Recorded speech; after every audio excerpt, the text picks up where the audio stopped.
আর আমরা যে সাগর দেখি, এই সাগরের নিচে কি আছে কে বলতে পারবে? এই সাগরের নিচে কি আছে?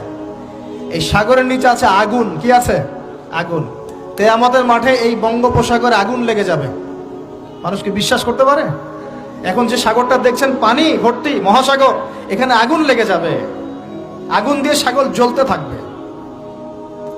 কিয়ামত যদি কেউ চোখে দেখতে চায়, সে যেন সূরা তাকবীর পড়ে। কোন সূরা? সূরা তাকবীর। আমপারায় দেখবেন সূরা তাকবীর আছে। ইযা শামসু কুবিরাত ওয়া ইযা নুজুমু কাদারাত ওয়া ইযা জিবালু সুজিরাত ওয়া ইযা ইশারু উতিলাত ওয়া ইযা উহুশু হুশিরাত ওয়া ইযা বিহারু ফুজিরাত। এই যে আয়াতটা বলছিলাম। তো প্রিয় ভাইয়েরা, সাগর নিয়ে দুটো কথা বলেই দেই। সেটা হলো আল্লাহ পাকের সমস্ত সৃষ্টি আল্লাহ পাকের তাসবিহ পাঠ করে, এমনকি এই সাগরও আল্লাহর তাসবিহ পাঠ করে। এবং প্রতিটা সৃষ্টি পরকালের সাক্ষী হয়ে থাকবে। ওই সাগরের কিনারে দাঁড়িয়ে যারা ন্যাংটা হয়ে নগ্ন হয়ে দাঁড়িয়ে আছে, গোসল করছে, সাগর তাদের বিরুদ্ধে সাক্ষী দিবে।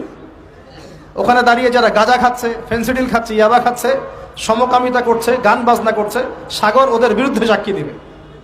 এই যে আজকে যেখানে বসে আমরা ওয়াজ মাহফিল করেছি, দিনের কথা বলেছি, এই মাটি কাল কিয়ামতে সাক্ষী দিবে এখানে ভালো কিছু হয়েছে।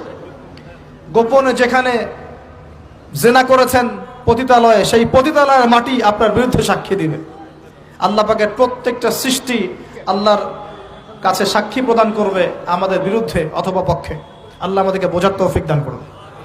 সাগর থেকে শেখার অনেক কিছু আছে। সে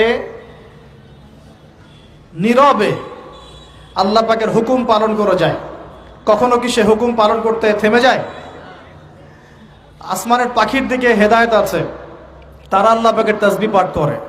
গাছপালা আল্লাহর তাসবিহ পাঠ করে। আসমান, জমিন, চন্দ্র, সূর্য যা আছে, আল্লাহ পাকের সমস্ত সৃষ্টি আল্লাহর তাসবিহ পাঠ করে। আল্লাহ পাকের দুইটা নাফরমান সৃষ্টি আছে, একটা হলো মানুষ আর একটা হলো জিন জাতি।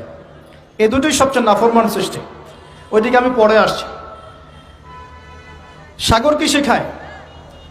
বিনয়ী হতে শেখায়। কারণ সে অনেক শক্তিশালী, সে অনেক শক্তিশালী এবং প্রচুর সম্পদে ভরা। এই সাগর এই পুরো এলাকার বা পুরো দেশের কোটি কোটি মানুষের রিজিকের উৎস।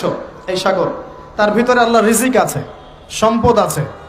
অনেক সম্পদে পরিপূর্ণ থাকার পরেও সাগর খুব শান্ত, তার মধ্যে খুব উদ্ধত অহংকারী আচরণ দেখা যায় না। ঠিক আল্লাহর জ্ঞানী মানুষরা সমুদ্রের মতো হয়, তাদের ভিতরে অনেক জ্ঞান থাকে, কিন্তু তারপরেও তারা শান্ত থাকে, বিনয়ী থাকে। আর যাদের ভিতরে সম্পদ কম, তাদের লাফালাফি বেশি।